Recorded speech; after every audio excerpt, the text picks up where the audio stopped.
Pemirsa, Anda menyaksikan Breaking News bersama saya Aulia Wardani dan kita akan memantau perkembangan pelaksanaan Pilkada serentak tahun 2024. Dan berikut kita simak langsung pemirsa informasi dari KPU RI. Salam kebajikan, salam sehat buat kita semua.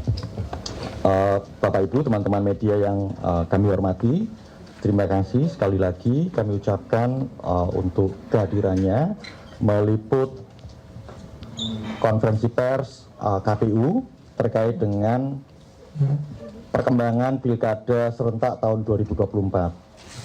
Siang ini akan ada beberapa informasi yang kami akan berikan sebagai update terkait dengan perkembangan pelaksanaan Pilkada, terutama saat ini kan proses setelah pemungutan dan penghitungan suara di tingkat TPS yang berlangsung tanggal 27 November lalu sudah selesai, dan kemudian kami juga sudah menyampaikan kepada publik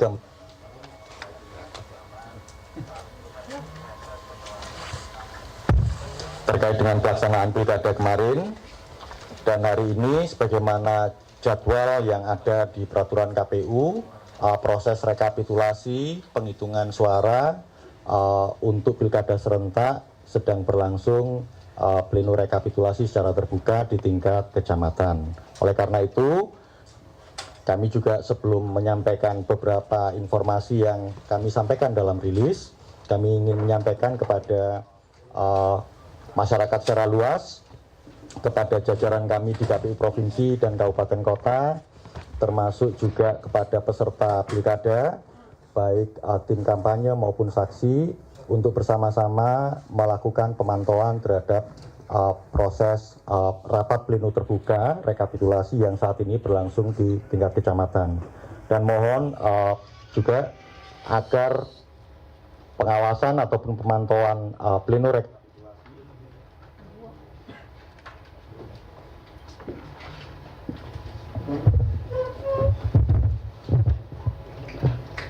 agar proses pemantauan maupun pengawasan pleno rekapitulasi yang kita lakukan itu tidak hanya dijaga di tingkat kecamatan, juga nanti ketika berlangsung di kabupaten kota hingga ke tingkat provinsi, dan nanti masing-masing tingkatan akan melakukan penetapan untuk setiap jenis pemilihan. Bapak Ibu, teman-teman semua, ada 3 informasi penting yang kami akan sampaikan pada konferensi kali ini.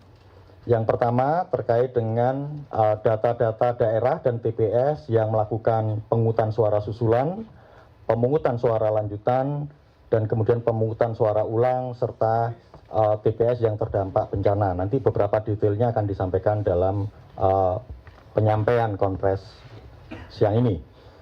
Yang kedua, terkait dengan perkembangan data Sirekap. Sebagaimana kita ketahui, data-data yang berasal dari tingkat TPS yang kemudian diunggah dalam sistem informasi rekapitulasi untuk pemilihan kepala daerah nanti akan diupdate langsung oleh Ketua Divisi Data dan Teknologi Informasi, mana saja daerah-daerah yang kemudian unggah datanya berproses, dan kemudian apa kegunaan dari unggah data tersebut, yang nanti tentu dalam proses-proses rekapitulasi secara berjenjang akan bisa dijaga. Termasuk kami juga memberikan apresiasi kepada banyak pihak di luar KPU yang berdasarkan data-data hasil pemilihan yang diunggah oleh jajaran kami di tingkat TPS ke sistem Sirekap, itu kemudian diolah dan kemudian menghasilkan beberapa data dan informasi yang berkembang di lapangan, sebagaimana banyak muncul di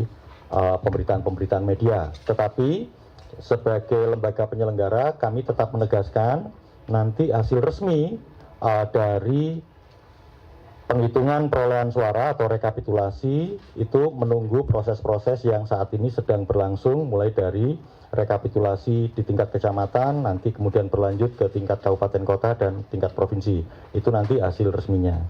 Nah, informasi yang ketiga, bagaimanapun juga penyelenggaraan Pilkada tahun 2024 yang berlangsung secara serentak di 545 daerah, meskipun berlangsung lancar, dan kami juga sangat menghargai banyak pihak yang telah berkontribusi terhadap pelaksanaan Pilkada ini, ada juga informasi yang ingin kami sampaikan terkait dengan jajaran kami, terutama di petugas ad hoc yang kemudian mengalami kecelakaan, sakit, ataupun meninggal dunia. Nanti update datanya akan kami sampaikan. Demikian ada 3 informasi yang hari ini akan kami sampaikan.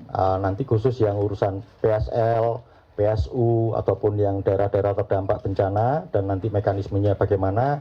Kebetulan hadir di sini ada Pak Idam Holik, nanti bisa membantu menyampaikan secara detail informasi-informasi tersebut terkait dengan sistem informasi Sirekap. Ada Bu Betty Epsilon Idrus, kemudian ada Pak Ketua KPU, ada Bu Iva Rosita, Ketua Divisi Hukum dan Pengawasan, dan juga ada Pak Yulianto Sudrajat yang bertanggung jawab terkait dengan logistik pelaksanaan pilkada. Demikian pengantar yang bisa saya sampaikan. Nanti silakan Pak Ketua, setelah itu Pak Idam dan kemudian Bu Betty dalam konteks Sirekap. Nanti Pak Derajat bisa membantu untuk urusan yang isu ketiga ya, terkait dengan SDM. Terima kasih. Terima kasih Mas Agus. Assalamualaikum warahmatullahi wabarakatuh. Selamat siang, salam sejahtera buat kita semua, teman-teman komisioner dan juga teman-teman dari media. Terima kasih atas waktu dan kesempatannya membersamai KPU. Alhamdulillah siang ini KPU kembali akan melakukan rilis konferensi pers terkait dengan perkembangan Pilkada serentak 2024. Untuk pertama kalinya teman-teman sekalian, Bapak Ibu, kami hadir bersama untuk di kompres ini bersama Mbak Iva Rosita, anggota KPU yang penggantian terwaktu yang baru dilantik sekitar sebulan yang lalu.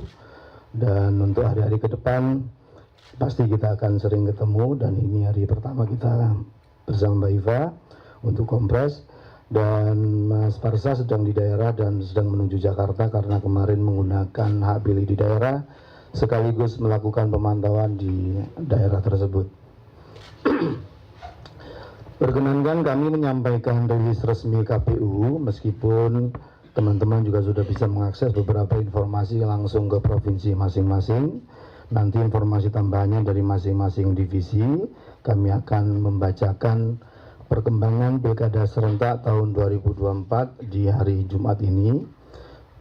Berdasarkan peraturan KPU nomor 18 tahun 2024 tentang rekapitulasi hasil penghitungan perolehan suara dan penetapan hasil pemilihan gubernur dan wakil gubernur, bupati dan wakil bupati, serta wali kota dan wakil wali kota, proses rekap suara dimulai dari tingkat TPS, dan ini sudah dilakukan, yang hasilnya disampaikan panitia PPS kepada panitia pemilihan tingkat kecamatan pada tanggal 28 sampai 30 2024.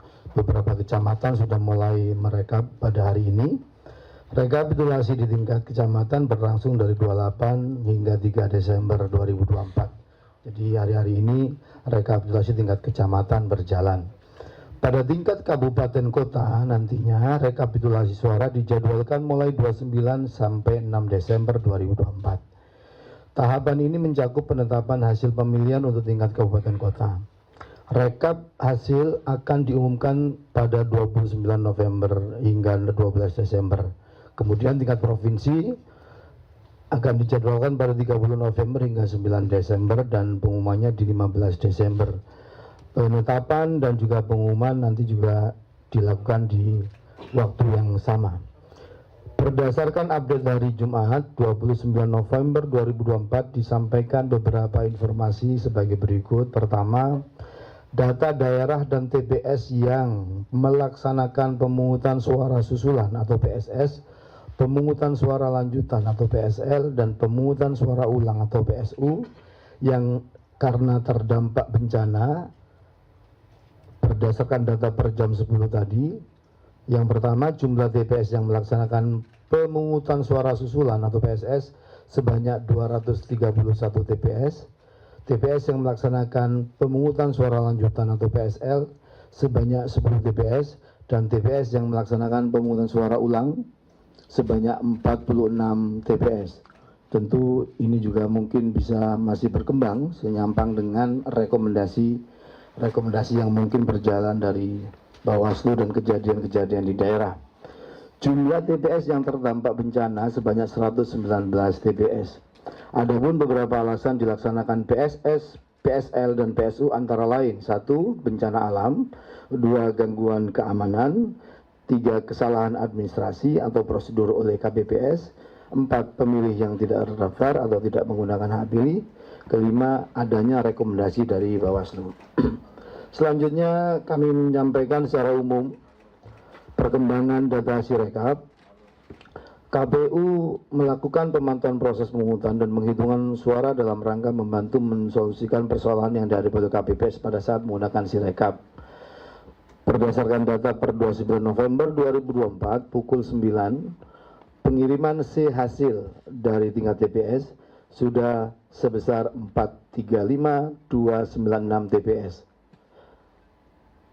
Sebagai berikut: untuk pemilihan gubernur dan wakil gubernur sudah sebesar 97,75%. Kemudian untuk pemilihan bupati dan wakil bupati, wali kota dan wakil wali kota 97,70%. Kami juga ingin sampaikan untuk provinsi yang pencapaiannya sudah 100%, pengunggahan C hasil pemilihan gubernur dan wakil gubernur sebagai berikut: 1. Sulawesi Utara, 2. Bengkulu, 3. DKI Jakarta, 4. Gorontalo, 5. Bali, 6. Lampung, dan 7. Sulawesi Barat. Untuk provinsi yang pencapaian 100% penggunaan C hasil pemilihan bupati dan wakil bupati dan wali kota wakil wali kota sebagai berikut: 1. Sulawesi Utara, 2. Bengkulu, 3. Kepulauan Bangka Belitung, 4. Gorontalo, 5. Daerah Istimewa Yogyakarta, 6. Bali, 7. Lampung, 8. Kepulauan Riau, dan 9. Sulawesi Barat. Kemudian data petugas atau badan ad hoc yang meninggal dunia yang kemarin banyak ditanyakan.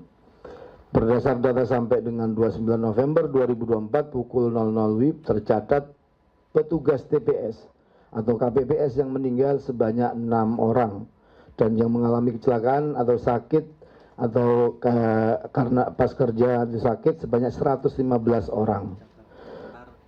Kami juga ingin menyampaikan besaran santunan untuk korban dengan jenis meninggal dan seterusnya berdasarkan surat Menteri Keuangan.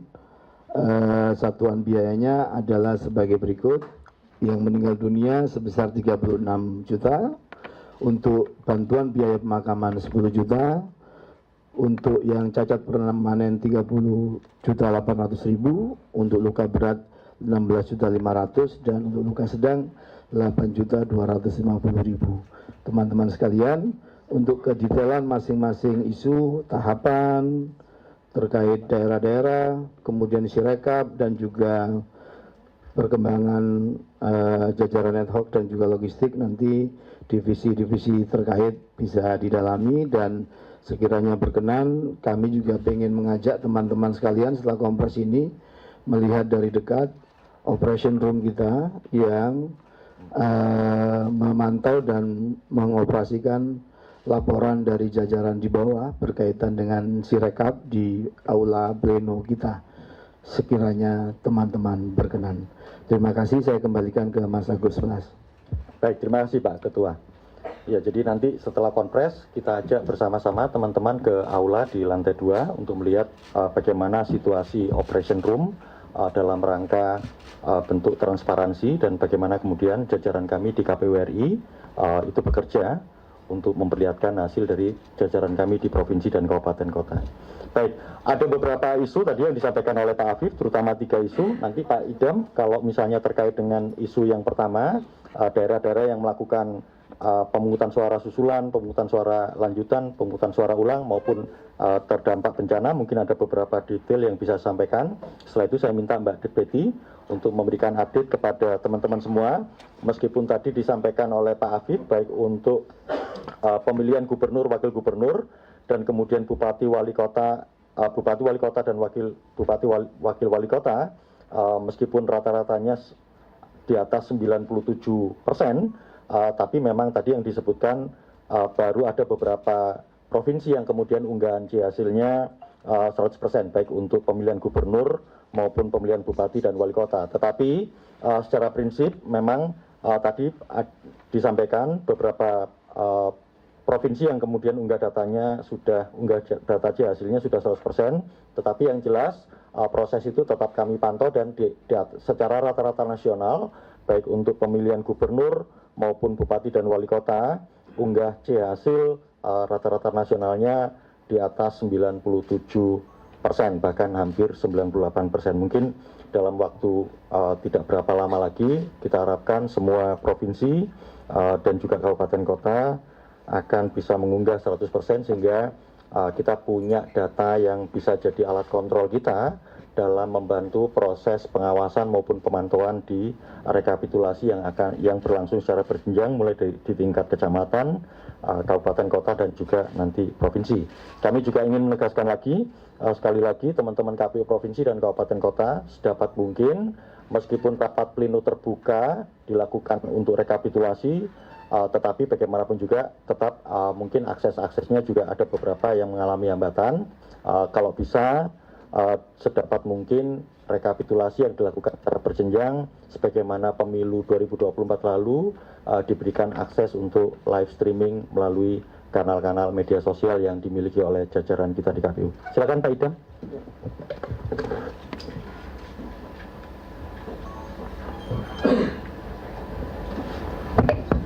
Terima kasih.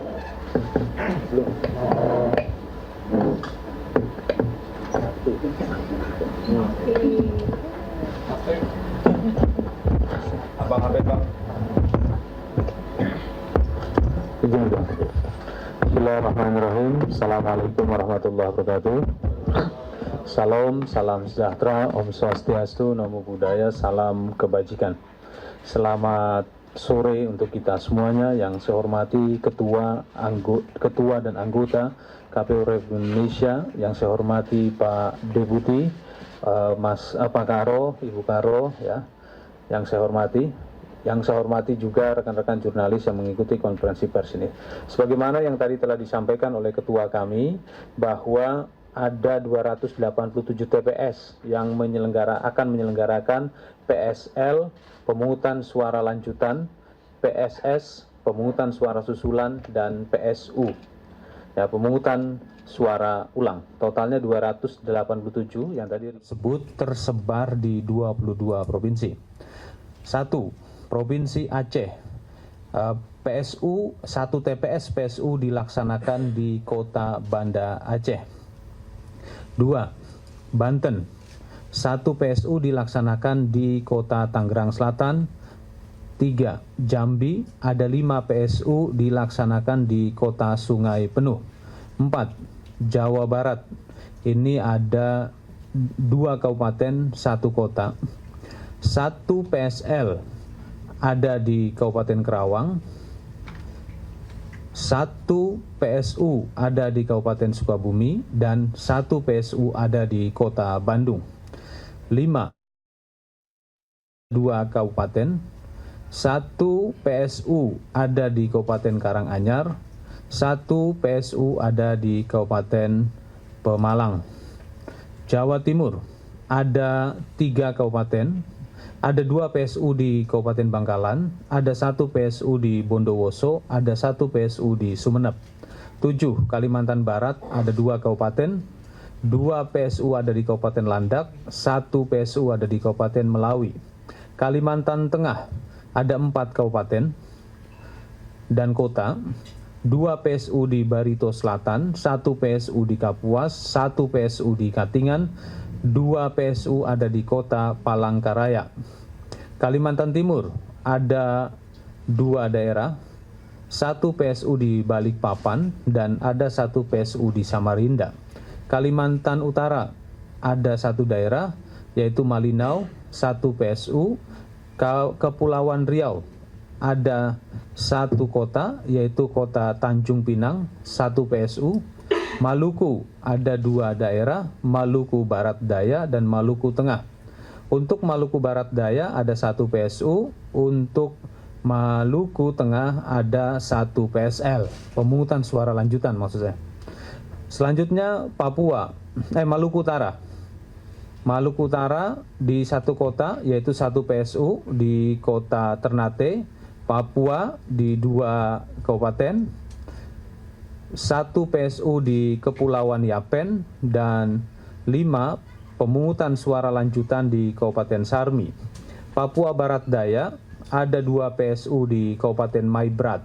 Papua Pegunungan ada 1 kabupaten PSS sebanyak 35, pemungutan suara susulan sebanyak 35 TPS di Kabupaten Yahukimo.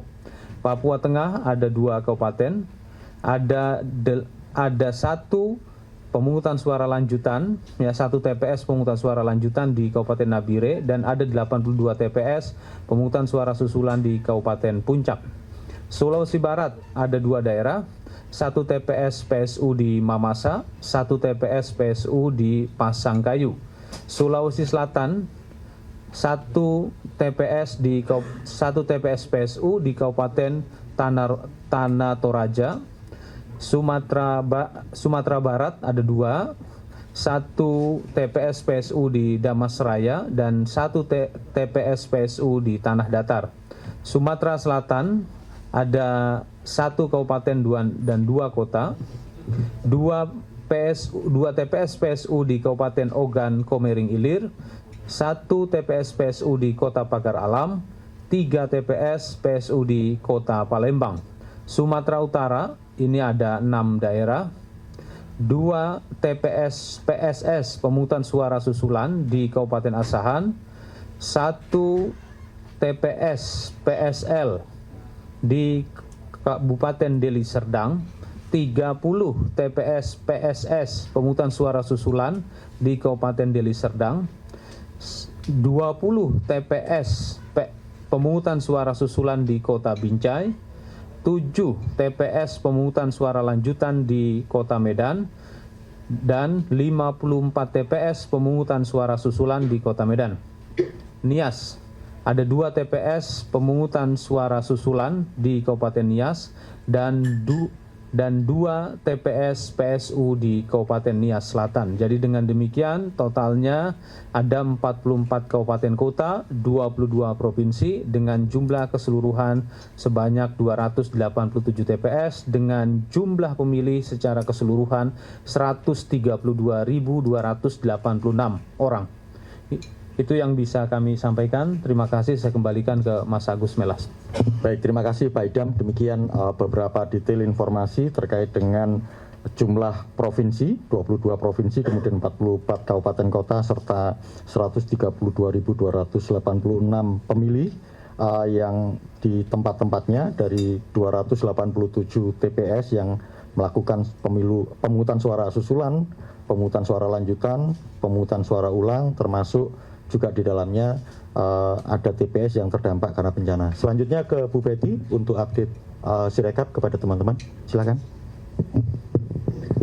Assalamualaikum warahmatullahi wabarakatuh. Kepada Ketua dan kawan-kawan anggota KPU Republik Indonesia, Bapak Ibu dari tim Kesekjenan, Bapak Ibu dari media, ada beberapa hal yang perlu mungkin saya update dari yang sudah dibacakan oleh Mas Ketua KPU Republik Indonesia terkait dengan proses pengiriman C hasil. Sebagaimana yang sudah kami sampaikan bahwa Sirekap ini ada 3 macam. Sirekap C hasil yang kita sebut dengan Sirekap mobile yang dipakai oleh KPPS. Alhamdulillah di hari ketiga ini dari tanggal 27 November kita sudah mendapatkan 90% data sampai tengah malam, dan per jam 13.00 sudah ada penaikan 97,85%. Jam 13.00 waktu Indonesia bagian Barat. Memang ada beberapa tempat yang pengiriman C hasilnya tidak bisa optimal, antara lain adalah Papua Pegunungan dan Papua Tengah. Itu untuk Sirekap mobile. Yang kedua adalah Sirekap web. Sirekap web ini adalah alat yang digunakan, alat bantu yang digunakan oleh semua PPK se-Indonesia untuk melakukan rekapitulasi berdasarkan C hasil yang sudah diunggah oleh mereka untuk disampaikan untuk menjadi alat bantu, dan dari 7.288 kecamatan, 7288 kecamatan sudah selesai finalisasi itu 406 kecamatan dari 7.288. Dan yang on the way masih menggunakan sampai sekarang ini sudah sekitar 2483. Nah, ini yang terrecognize menggunakan Sirekap web online. Tapi ada juga yang menggunakan PDF berumus. Ini belum masuk dalam data kita berapa on the way-nya, karena akan kami tanya satu demi satu terlebih dahulu setelah agenda kita pada kesempatan siang hari ini. Jadi alhamdulillah Sirekap dapat berjalan lancar untuk penggunaan Sirekap mobile, Sirekap web oleh PPK, dan yang ketiga adalah Sirekap info publik yang bisa diakses oleh setiap orang di pilkada2024.kpu.go.id. Tidak mesti penyelenggara pemilu, tidak mesti peserta pilkada, Bapak Ibu individu yang ingin mendapatkan data C hasil bisa langsung download C hasilnya di sekali lagi saya ulang di pilkada2024.kpu.go.id. Saya rasa itu update dari kami, dan silakan media kalau ingin mengupdate bisa langsung melihat di kanal yang sudah saya sebutkan tadi. Terima kasih Mas Melas. Baik, terima kasih Ibu Betty untuk update-nya terkait dengan 3 fitur dalam sistem Sirekap, mulai dari Sirekap mobile, kemudian Sirekap web, dan Sirekap info publik. Sebagaimana hasil-hasil yang juga saat ini berkembang, sebenarnya itu kan kontribusi dari sistem informasi yang dihasilkan oleh KPU untuk bisa diakses oleh publik. Pak Derajat, untuk menegaskan setelah dari Pak Derajat, nanti Bu Iva terkait dengan persiapan menjelang ini ya, menjelang kalau ada sengketa segala macam. Silakan. Baik, terima kasih Mas Melas. Kawan-kawan media yang saya hormati, puji syukur untuk proses distribusi logistik khususnya yang ditangani oleh 508 KPU Kabupaten Kota se-Indonesia berjalan dengan baik, berjalan dengan lancar, dan berjalan tepat waktu. Tentu pada kesempatan ini kami mengucapkan terima kasih kepada seluruh jajaran kami di KPU Provinsi maupun KPU Kabupaten Kota. Kami juga mengucapkan terima kasih yang tak terhingga kepada seluruh jajaran personel TNI, Polri, Kementerian Perhubungan, Dinas Perhubungan, pemerintah daerah setempat yang terus berjibaku membantu pelaksanaan distribusi logistik di seluruh kabupaten kota. Tanpa bantuan dari kementerian terkait dengan TNI Polri, tentu kami akan kesulitan terutama dalam proses distribusi menembus daerah-daerah yang terdalam, terluar, terpencil. Itu kami mengucapkan banyak terima kasih kepada kesempatan bagi forum ini. Berikutnya memang ada peristiwa-peristiwa yang di Papua Pegunungan yang tadi disampaikan juga oleh Pak Idham, di Papua Gunung khususnya, sehingga terjadi pemungutan suara susulan dikarenakan situasi keamanan. Sebagian distribusi logistik kemarin tertahan di PPK karena terjadi peristiwa-peristiwa gangguan keamanan di sana, sehingga diputuskan untuk dilanjutkan dengan proses pemungutan suara susulan yang nanti akan diputuskan oleh KPU Kabupaten setempat.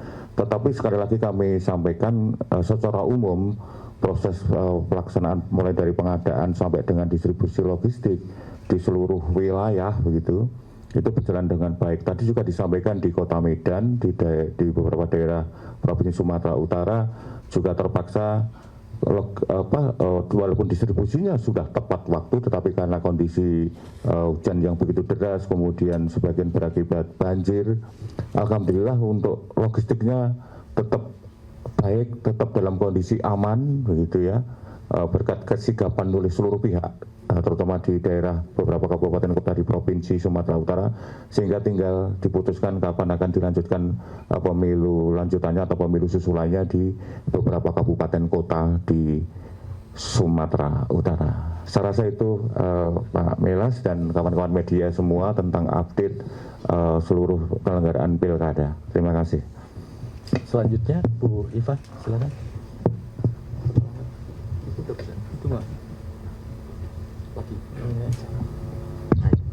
Bisa. Oke, terima kasih Pak Gus Melas. Assalamualaikum warahmatullahi wabarakatuh.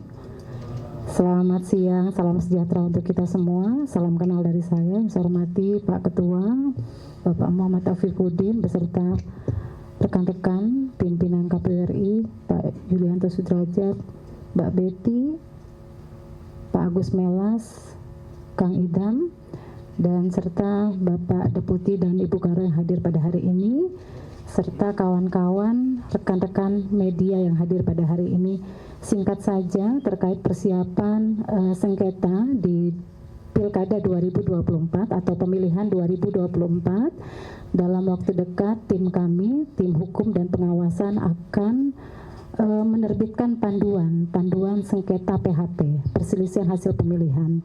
Dari panduan itu nanti segera kami akan melakukan rakor bersama, izin Pak Ketua, rakor bersama kawan-kawan divisi hukum pengawasan, juga kawan-kawan teknis yang tahu persis kejadian teknis di lapangan seperti apa yang menjadi objek sengketa.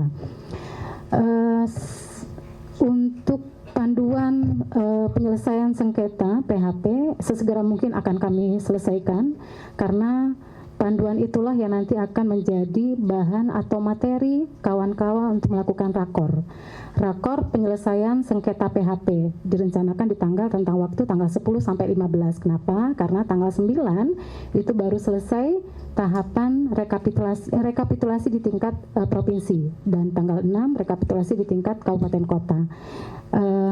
Kita doakan saja semoga untuk pemilihan di tahun 2024 ini tabulasi atau angka sengketa PHP kita tidak tinggi dibandingkan dengan 2020, walaupun tidak bisa menjadikan barometer karena ini serentak se-Indonesia di 545 daerah pemilihan provinsi, kabupaten, kota. Saya rasa itu yang bisa saya sampaikan. Kami bersama tim sedang menyiapkan terkait kemungkinan sengketa perselisihan hasil pemilihan di pemilihan 2024. Terima kasih. Baik, terima kasih Bu Iva. Saya ingin menegaskan sekali lagi terkait dengan jajaran kami yang kemudian mengalami sakit maupun berpulang. Tentu kami secara umum ingin mengucapkan apresiasi yang luar biasa kepada jajaran kami di tingkat penyelenggara ad hoc. Untuk yang berpulang tentu kami mengucapkan duka cita dan juga semoga keluarga yang ditinggalkan bisa dikuatkan, termasuk untuk 115 petugas ad hoc yang kemudian mengalami sakit pada saat menjalankan tugas, semoga segera pulih. Kepada jajaran KPU Provinsi dan Kabupaten Kota, terutama Sekretaris KPU Provinsi dan Kabupaten Kota, agar segera memproses atau membantu teman-teman jajaran kita di petugas ad hoc yang mengalami sakit ataupun berpulang sebagaimana aturan yang sudah disediakan. Dan ini sebenarnya satu praktek yang baik pada saat pemilu 2024 lalu, ketika ada yang jatuh sakit dan berpulang langsung kemudian dilakukan penanganan.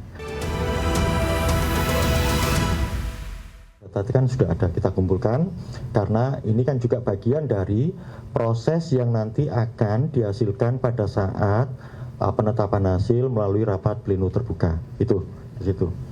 Jadi kalau misalnya apakah nanti akan jadi bagian evaluasi dan bagian evaluasinya sejauh mana, ya tentu nanti bagian evaluasi di penyelenggaraan kami, di jajaran penyelenggara kami. Misalnya gini, KPU RI sudah menyelesaikan evaluasi tahapan penyelenggaraan pemilu nasional.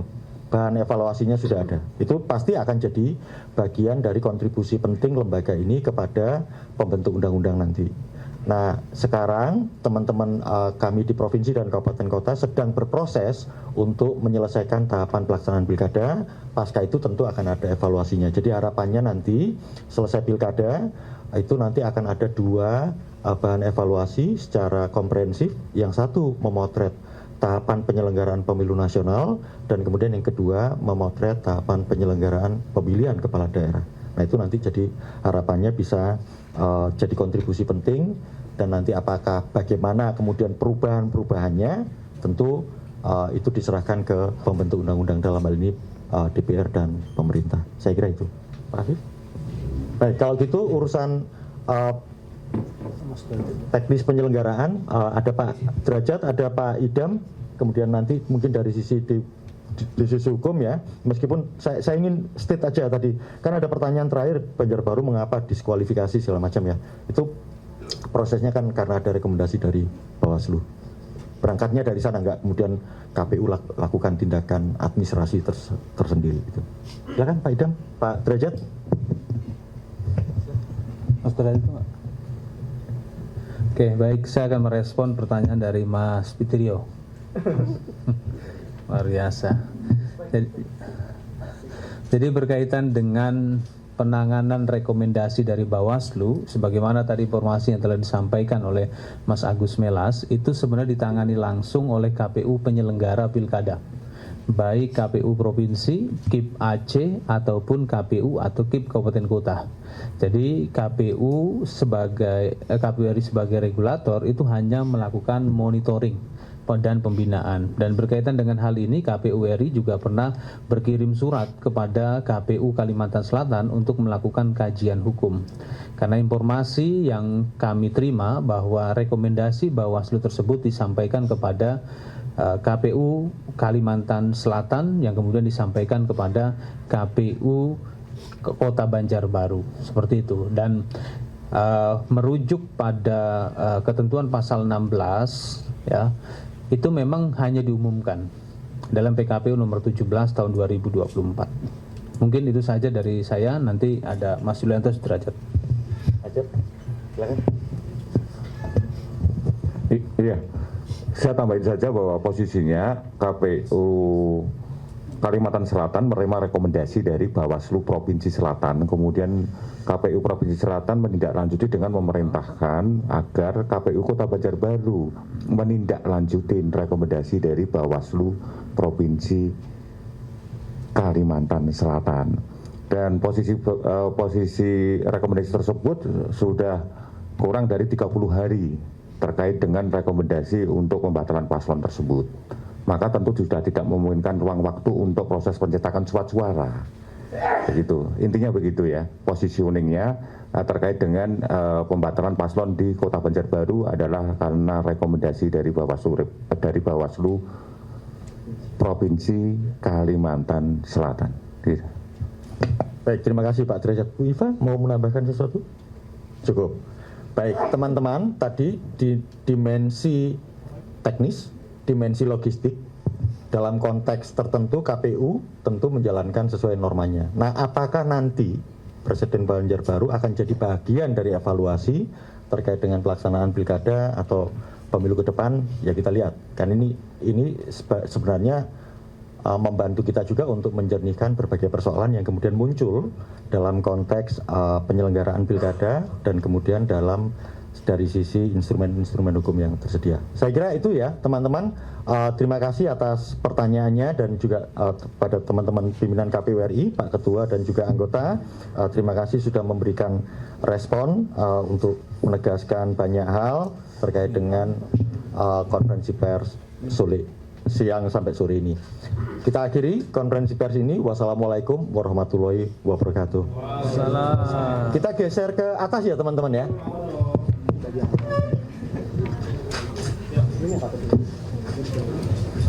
Ya Allah. Mas, baik biasa Mas. Sebentar aja. Geser ya. Ya, geser. Oh, udah. Nyariin. Ya. Ya.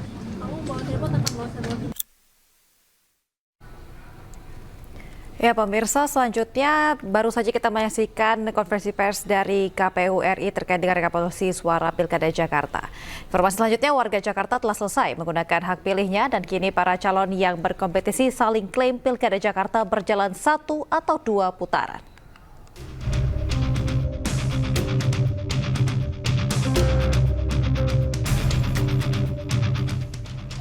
Pasangan calon gubernur dan wakil gubernur Jakarta nomor urut 3 Pramono Anung Rano Karno mendeklarasikan menang Pilkada Jakarta 2024 1 putaran. Mereka mengklaim telah mendapatkan 50,7% suara berdasarkan real count KPU DKI Jakarta. Alhamdulillah, dengan penuh rasa syukur dan rasa terima kasih mendalam kepada seluruh warga Jakarta yang telah memberikan hak pilihnya.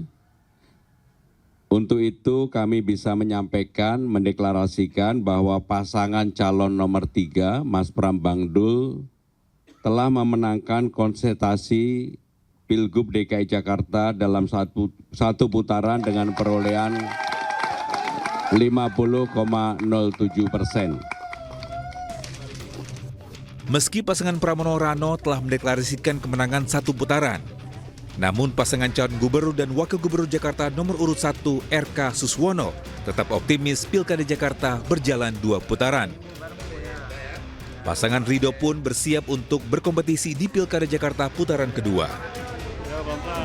Andaikan ternyata harus 2 putaran, tentu kita terus bersemangat ya, dan berkomitmen untuk menjalankan proses yang kedua ini dengan jujur, dengan integritas, agar yang terpilih betul-betul memiliki legitimasi.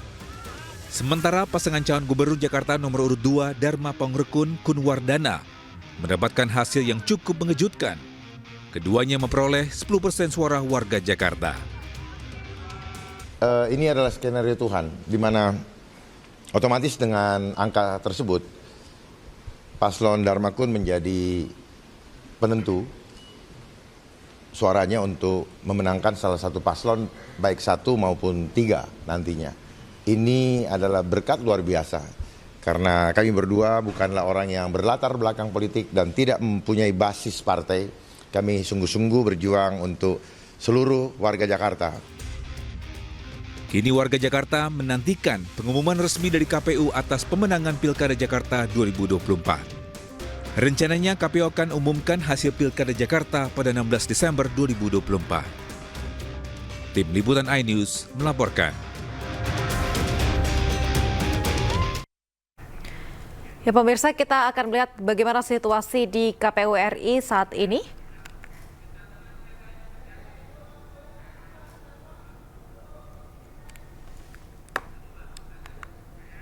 Dan pemirsa, sepertinya masih ada kendala, kita akan...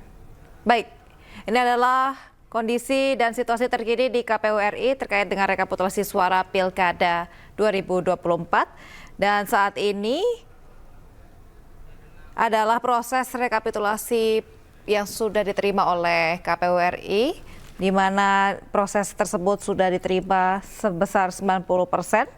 Dan tadi ada beberapa poin-poin penting yang telah disampaikan. Dan saat ini adalah control room dari KPU RI, di mana memang tadi telah disampaikan sendiri oleh Komisioner KPU Idham Holik bahwa memang akan diperlihatkan bagaimana para petugas KPU RI ini bekerja secara transparan dalam pesta demokrasi Pilkada serentak 2024 kali ini. Dan pemirsa, tadi ada beberapa poin penting juga yang disampaikan selama konferensi pers yang berlangsung, di mana ada poin-poin penting terkait dengan yang pertama, yaitu proses rekapitulasi di KPU yang saat ini sudah mencapai 90%, dan di mana dalam proses tersebut pun tentunya ada beberapa laporan terkait dengan sengketa hasil pilkada, dan di mana tim hukum KPU ini telah meninjau laporan-laporan dari sengketa hasil pilkada yang telah dilaporkan atau disampaikan langsung ke KPU RI. Dan KPU RI juga memberikan bantuan kepada para petugas KPPS yang gugur dalam tugas selama masa Pilkada serentak 2024 ini. Sedangkan untuk pemungutan suara susulan, pemungutan suara ulang, lanjutan maupun pemungutan suara bagi TPS yang terdampak bencana, ini total ada 287 TPS di seluruh Indonesia, dan akan dilakukan pada bulan November ini. Sedangkan untuk masyarakat Indonesia sendiri, selain melihat atau mendapatkan informasi langsung dari KPU RI, ini bisa langsung melihat penghitungan suara atau bisa langsung mengakses sendiri secara mandiri informasi dari Sirekap website online di pilkada2024.kpu.go.id. Sehingga kita akan simak bersama-sama